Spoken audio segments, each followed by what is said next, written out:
मेरा नाम है अभय और आप सुन रहे हैं मुंशी प्रेमचंद की कहानी नरक का मार्ग। रात भक्तमाल पढ़ते पढ़ते न जाने कब नींद आ गई। कैसे कैसे महात्मा थे जिनके लिए भगवत प्रेम ही सब कुछ था, इसी में मग्न रहते थे। ऐसी भक्ति बड़ी तपस्या से मिलती है। क्या मैं ये तपस्या नहीं कर सकती? इस जीवन में और कौन सा सुख रखा है? आभूषणों से जिसे प्रेम हो वो जाने। यहाँ तो इनको देखकर आंखें फूटती हैं। धन दौलत पर जो प्राण देता हो वो जाने। यहाँ तो इसका नाम सुनकर ज्वर सा चढ़ आता है। कल पगली सुशीला ने कितनी उमंगों से मेरा श्रृंगार किया था, कितने प्रेम से कर्णों में फूल गूंथे थे। कितना मना करती रही, न मानी। आखिर वही हुआ जिसका मुझे भय था। जितनी देर उसके साथ हंसी थी उससे कहीं ज़्यादा रोई। संसार में ऐसी भी कोई स्त्री है जिसका पति उसका श्रृंगार देखकर सिर से पांव तक जल उठे? कौन ऐसी स्त्री है जो अपने पति के मुंह से ये शब्द सुने, तुम मेरा परलोक बिगाड़ोगी और कुछ नहीं, तुम्हारे रंग ढंग कहे देते हैं, और उसका दिल विष खा लेने को न चाहे। भगवान, संसार में ऐसे भी मनुष्य हैं। आखिर मैं नीचे चली गई और भक्तमाल पढ़ने लगी। अब वृंदावन बिहारी ही की सेवा करूंगी, उन्हीं को अपना श्रृंगार दिखाऊंगी। वो तो देखकर न जलेंगे, वो तो मेरे मन का हाल जानते हैं। भगवान, मैं अपने मन को कैसे समझाऊं? तुम अंतर्यामी हो, तुम मेरे रोम रोम का हाल जानते हो। मैं चाहती हूँ कि उन्हें अपना इष्ट समझूं, उनके चरणों की सेवा करूं, उनके इशारे पर चलूं। उन्हें मेरी किसी बात से, किसी व्यवहार से नाम मात्र भी दुख न हो। वो निर्दोष है। जो कुछ मेरे भाग्य में था वो हुआ। ना उनका दोष है, ना माता पिता का। सारा दोष मेरे नसीबों का ही है। लेकिन ये सब जानते हुए भी जब उन्हें आते देखती हूँ तो मेरा दिल बैठ जाता है, मुंह पर मुर्दनी सी छा जाती है, सिर भारी हो जाता है। जी चाहता है इनकी सूरत न देखूं, बात तक करने को जी नहीं चाहता। कदाचित शत्रु को भी देखकर किसी का मन इतना क्लांत न होता होगा। उनके आने के समय दिल में धड़कन सी होने लगती है। दो एक दिन के लिए कहीं चले जाते हैं तो दिल पर से एक बोझ सा उठ जाता है। हंसती भी हूँ, बोलती भी हूँ। जीवन में कुछ आनंद आने लगता है, लेकिन उनके आने का समाचार पाते ही फिर चारों ओर अंधकार।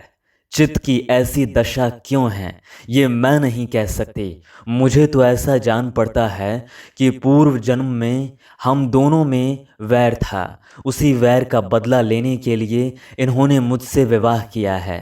वही पुराने संस्कार हमारे मन में बने हुए हैं, नहीं तो वो मुझे देख देख कर क्यों जलते और मैं उनकी सूरत से क्यों घृणा करती।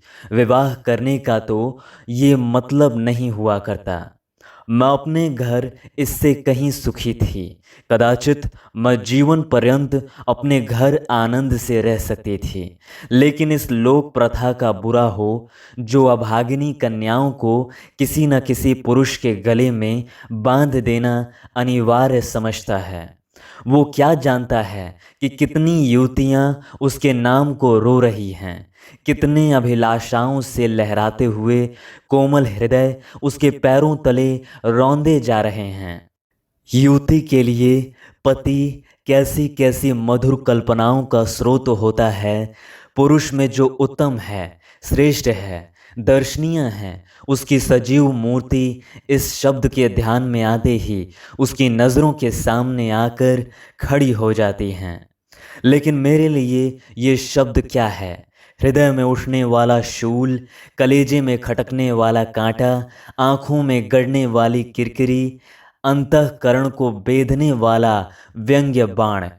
सुशीला को हमेशा हंसते देखती हूँ, वो कभी अपनी दरिद्रता का गिला नहीं करती। गहने नहीं हैं, कपड़े नहीं हैं, भाड़े के नन्हे से मकान में रहती है। अपने हाथों घर का सारा काम काज करती है, फिर भी उसे रोते नहीं देखती। अगर अपने बस की बात होती तो आज अपने धन को उसकी दरिद्रता से बदल लेती।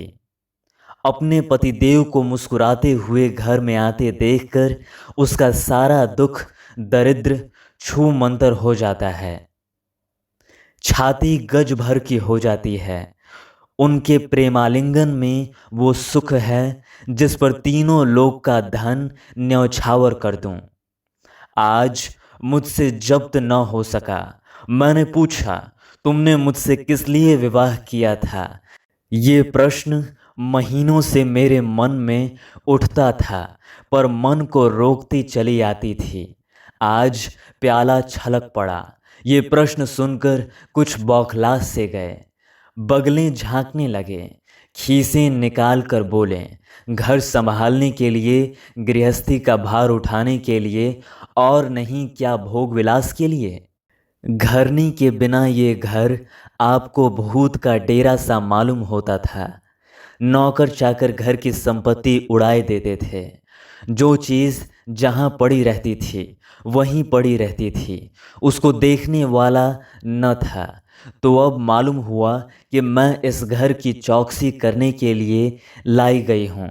मुझे इस घर की रक्षा करनी चाहिए और अपने को धन्य समझना चाहिए कि ये सारी संपत्ति मेरी है। मुख्य वस्तु संपत्ति है, मैं तो केवल चौकीदारिन हूँ। ऐसे घर में आज ही आग लग जाए। अब तक तो मैं अनजान में घर की चौकसी करती थी।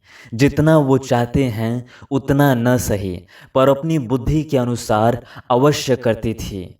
आज से किसी चीज़ को भूल कर भी छूने की कसम खाती हूँ। ये मैं जानती हूँ कि कोई पुरुष घर की चौकसी के लिए विवाह नहीं करता, और इन महाशय ने चिढ़कर ये बात मुझसे कही। लेकिन सुशीला ठीक कहती है, इन्हें स्त्री के बिना घर सूना लगता होगा। उसी तरह जैसे पिंजरे में चिड़िया को न देखकर पिंजरा सूना लगता है। ये है हम स्त्रियों का भाग्य। मालूम नहीं इन्हें मुझ पर इतना संदेह क्यों होता है। जब से नसीब इस घर में आया है, इन्हें बराबर संदेह मूलक कटाक्ष करते देखती हूँ। क्या कारण है? ज़रा बाल गुथवा कर बैठी और ये ओठ चबाने लगे। कहीं जाती नहीं, कहीं आती नहीं, किसी से बोलती नहीं, फिर भी इतना संदेह। ये अपमान असहाय है। क्या मुझे अपनी आबरू प्यारी नहीं? ये मुझे इतनी छिछोरी क्यों समझते हैं? इन्हें मुझ पर संदेह करते लज्जा भी नहीं आती। काना आदमी किसी को हंसते देखता है तो समझता है लोग मुझी पर हंस रहे हैं। शायद इन्हें भी यही वहम हो गया है कि मैं इन्हें चिढ़ाती हूँ। अपने अधिकार के बाहर कोई काम कर बैठने से कदाचित हमारे चित्त की यही वृत्ति हो जाती है। भिक्षुक राजा की गद्दी पर बैठकर चैन की नींद नहीं सो सकता। उसे अपने चारों तरफ शत्रु ही शत्रु दिखाई देंगे। मैं समझती हूँ सभी शादी करने वाले बुढ़ों का यही हाल है। आज सुशीला के कहने से मैं ठाकुर जी की झांकी देखने जा रही थी। अब ये साधारण बुद्धि का आदमी भी समझ सकता है कि फूहड़ बहू बनकर बाहर निकलना अपनी हंसी उड़ाना है, लेकिन आप उसी वक्त न जाने किधर से टपक पड़े और मेरी ओर तिरस्कारपूर्ण नेत्रों से देखकर बोले, कहाँ की तैयारी है? मैंने कह दिया, ज़रा ठाकुर जी की झांकी देखने जाती हूँ। इतना सुनते ही त्योरियां चढ़ाकर बोले, तुम्हारे जाने की कुछ ज़रूरत नहीं। जो स्त्री अपने पति की सेवा नहीं कर सकती उसे देवताओं के दर्शन से पुण्य के बदले पाप होता है। मुझे ले उड़ने चली हो। मैं औरतों की नस नस पहचानता हूँ। ऐसा क्रोध आया कि बस अब क्या कहूँ। उसी दम कपड़े बदल डाले और प्रण कर लिया कि अब कभी दर्शन करने न जाऊंगी। इस अविश्वास का भी कुछ ठिकाना है। न जाने क्या सोचकर रुक गई। उनकी बात का जवाब तो यही था कि उसी क्षण घर से चल खड़ी होती, फिर देखती मेरा क्या कर लेते। इन्हें मेरा उदास और विमन रहने का आश्चर्य होता है। मुझे मन में कृतज्ञ समझते हैं। अपनी समझ में इन्होंने मेरे साथ विवाह करके शायद मुझ पर बड़ा एहसान किया है। इतनी बड़ी जायदाद और इतनी विशाल संपत्ति की स्वामिनी होकर मुझे फूले न समाना चाहिए था। आठों पहर इनका यशगान करते रहना चाहिए था। मैं ये सब कुछ न करके उल्टे और मुंह लटकाए रहती हूँ। कभी कभी मुझे बेचारे पर दया आती है। ये नहीं समझते कि नारी जीवन में कोई ऐसी वस्तु भी है जिसे खोकर उसकी आंखों में स्वर्ग भी नरक तुल्य हो जाता है। 3 दिन से बीमार है। डॉक्टर कहते हैं बचने की कोई आशा नहीं। निमोनिया हो गया है, पर मुझे न जाने क्यों इसका गम नहीं है। मैं उतनी वज्र हृदय कभी न थी। न जाने वो मेरी कोमलता कहाँ चली गई। किसी बीमार की सूरत देखकर मेरा हृदय करुणा से चंचल हो जाता था। मैं किसी का रोना नहीं सुन सकती थी। वही मैं हूँ कि आज 3 दिन से उन्हें अपने बगल के कमरे में पड़े कराहते सुनती हूँ और एक बार भी उन्हें देखने न गई। आंख में आंसू आने का जिक्र ही क्या। मुझे ऐसा मालूम होता है इनसे मेरा कोई नाता ही नहीं।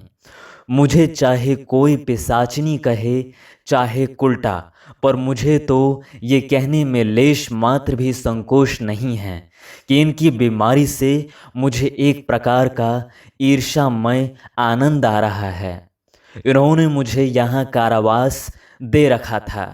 मैं इसे विवाह का पवित्र नाम नहीं देना चाहती। ये कारावास ही है। मैं इतनी उदार नहीं हूँ कि जिसने मुझे कैद में डाल रखा हो उसकी पूजा करूं। जो मुझे लात से मारे उसके पैरों को चूमूं। मुझे तो मालूम हो रहा है ईश्वर इन्हें इस पाप का दंड दे रहे हैं। मैं निसंकोच होकर कहती हूँ कि मेरा इनसे विवाह नहीं हुआ। स्त्री किसी के गले बांध दिए जाने से ही उसकी विवाहिता नहीं हो जाती। वही संयोग विवाह का पद पा सकता है जिसमें कम से कम एक बार तो हृदय प्रेम से पुलकित हो जाए। सुनती हूँ महाशय अपने कमरे में पड़े पड़े मुझे कोसा करते हैं। अपनी बीमारी का सारा बुखार मुझ पर निकालते हैं, लेकिन यहाँ इसकी परवाह नहीं। जिसका जी चाहे जायदाद ले, धन ले, मुझे इसकी ज़रूरत नहीं। आज 3 महीने हुए मैं विधवा हो गई। कम से कम लोग यही कहते हैं। जिसका जो जी चाहे कहे, पर मैं अपने को जो कुछ समझती हूँ वो समझती हूँ। मैंने चूड़ियाँ नहीं तोड़ी। क्यों तोड़ूं? मांग में सिंदूर पहले भी न डालती थी, अब भी नहीं डालती। बूढ़े बाबा का क्रियाकर्म उनके सुपुत्र ने किया। मैं पास न फटकी। घर में मुझ पर मनमानी आलोचनाएं होती हैं। कोई मेरे गूंथे हुए बालों को देखकर नाक सिकोड़ता है, कोई मेरे आभूषणों पर आंख मटकाता है। यहाँ इसकी चिंता नहीं। इन्हें चिढ़ाने को मैं और भी रंग बिरंगी साड़ियाँ पहनती हूँ और बनती संवरती हूँ। मुझे जरा भी दुख नहीं है। मैं तो कद से छूट गई। इधर कई दिन बाद सुशीला के घर गई। छोटा सा मकान है, कोई सजावट न सामान, चारपाइयाँ तक नहीं, पर सुशीला कितने आनंद से रहती है। उसका उल्लास देखकर मेरे मन में भी भांति भांति की कल्पनाएं उठने लगती हैं। उन्हें कुत्सित क्यों कहूँ, जब मेरा मन उन्हें कुत्सित नहीं समझता।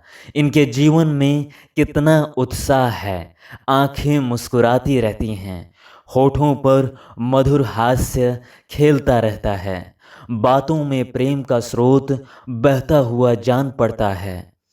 इस आनंद से चाहे वो कितना ही क्षणिक हो, जीवन सफल हो जाता है।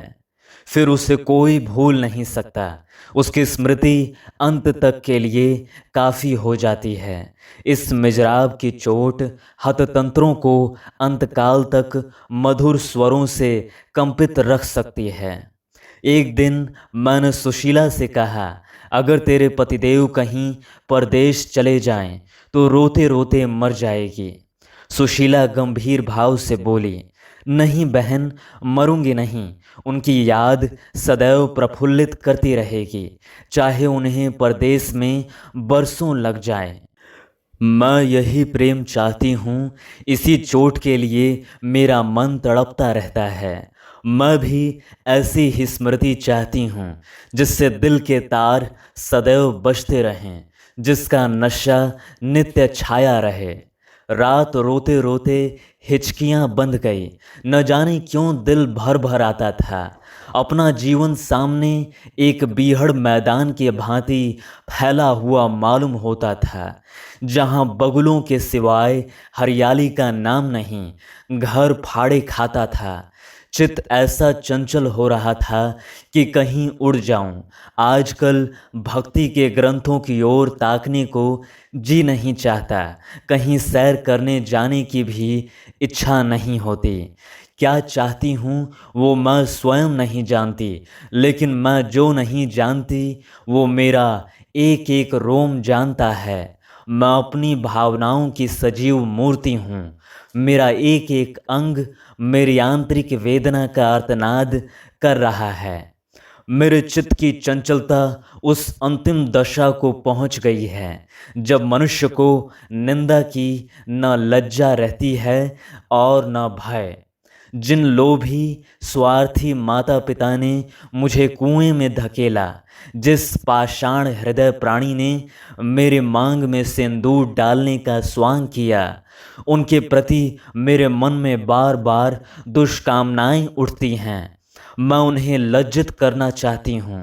मैं अपने मुंह में कालिख लगाकर उनके मुख में कालिख लगाना चाहती हूँ। मैं अपने प्राण देकर उन्हें प्राण दंड दिलाना चाहती हूँ। मेरा नारित्व लुप्त हो गया है। मेरे हृदय में प्रचंड ज्वाला उठी हुई है। घर के सारे आदमी सो रहे थे। मैं चुपके से नीचे उतरी, द्वार खोला और घर से निकली। जैसे कोई प्राणी गर्मी से व्याकुल होकर घर से निकले और किसी खुली हुई जगह की ओर दौड़े। उस मकान में मेरा दम घुट रहा था। सड़क पर सन्नाटा था। दुकानें बंद हो चुकी थीं। सहसा एक बुढ़िया आती हुई दिखाई दी। मैं डरी कि कहीं चुड़ैल ना हो। बुढ़िया ने मेरे समीप आकर मुझे सिर से पांव तक देखा और बोली, किसकी राह देख रही हो? मैंने चिढ़कर कहा, मौत की। बुढ़िया, तुम्हारे नसीबों में तो अभी जिंदगी के बड़े बड़े सुख भोगने लिखे हैं। अंधेरी रात गुजर गई। आसमान पर सुबह की रोशनी नजर आ रही है। मैंने हंसकर कहा, अंधेरे में भी तुम्हारी आंखें इतनी तेज है कि नसीबों की लिखावट पढ़ लेती हैं। बुढ़िया, आँखों से नहीं पढ़ती बेटा, अकल से पढ़ती हूँ। धूप में चूड़े नहीं सफ़ेद किए हैं। तुम्हारे बुरे दिन गए और अच्छे दिन आ रहे हैं। हंसो मत बेटी, यही काम करते इतनी उम्र गुजर गई। इसी बुढ़िया की बदौलत जो नदी में कूदने जा रही थी, वे आज फूलों के सेज पर सो रही है। जो जहर का प्याला पीने को तैयार थी, वे आज दूध की कुल्लियाँ कर रही हैं। इसलिए इतनी रात गए निकलती हूँ कि अपने हाथों किसी अभागिनी का उद्धार हो सके तो करूँ। किसी से कुछ नहीं मांगती, भगवान का दिया सब कुछ घर में है। केवल यही इच्छा है कि अपने से जहाँ तक हो सके दूसरों का उपकार करूं। जिन्हें धन की इच्छा है उन्हें धन, जिन्हें संतान की इच्छा है उन्हें संतान, बस और क्या कहूँ। वो मंत्र बता देती हूँ, जिसकी जो इच्छा हो वो पूरी हो जाए। मैंने कहा, मुझे न धन चाहिए न संतान, मेरी मनोकामना तुम्हारे बस की बात नहीं। बुढ़िया हंसी। बेटी, जो तुम चाहती हो वो मैं जानती हूँ।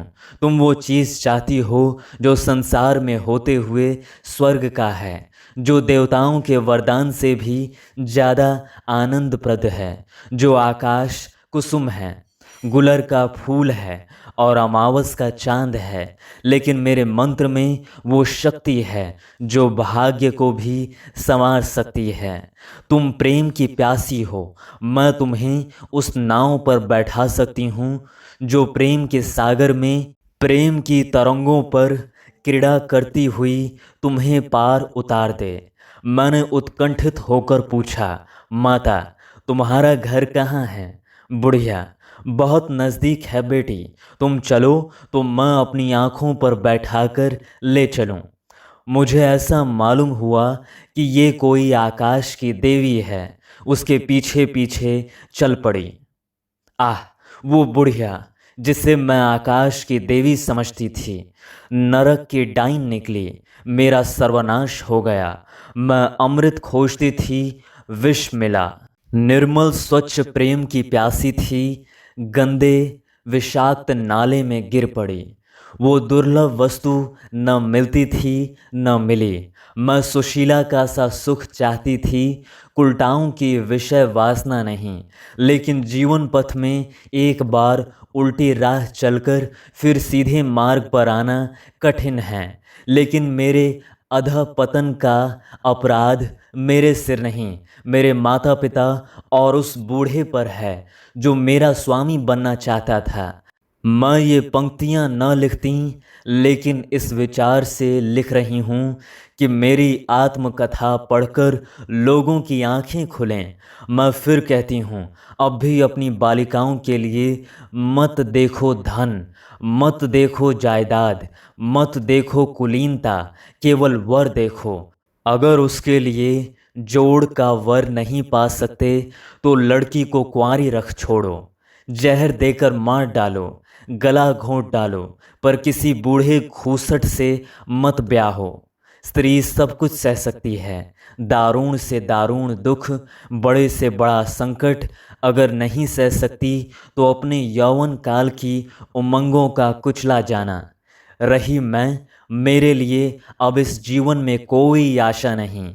इस अधम दशा को भी उस दशा से न बदलूंगी जिससे निकल कर आई हूँ।